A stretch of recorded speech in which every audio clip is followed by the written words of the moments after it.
ঘটনাটা আমরা কেউ ঘরে ছিলাম না, বানর এসে ঘরের মধ্যে এই অত্যাচার করছে। অত্যাচার আমার আর কিচ্ছু নাই, আজকে যে আমি রান্না করুম সেই ব্যবস্থাও নাই। বানরের অত্যাচারে আমরা অতৃষ্ট আছি। কি মনে হয় কি কারণে বানরে এই উপদ্রব চলছে আপনাদের এলাকায়?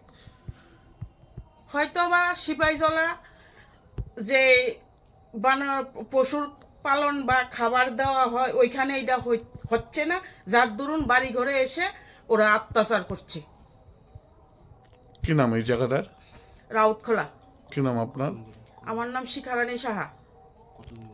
কতদিন ধরে এরকম অত্যাচার চালাইতেছে? কতদিন এটার কোনো হিসাব নাই, কত বৎসর কইলেও কোনো হিসাব নাই, কিন্তু এখন বেশি অত্যাচার। আমার গত মাস এইভাবে অত্যাচার করে গেছে, আমি কিচ্ছু ইয়ে করছি না, কিন্তু আজকে আর ধৈর্য হইতাছে না। এইভাবে আমরা অনেক কষ্টের টাকা।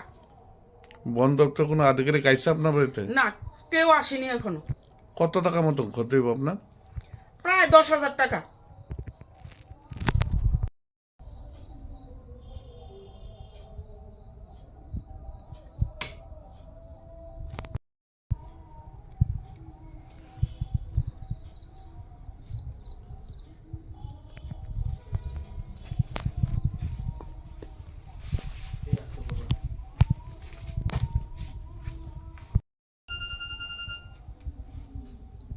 হ্যালো,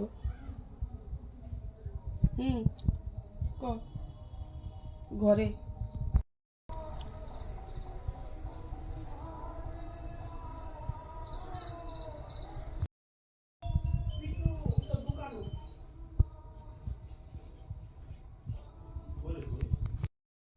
করতে করতে যা।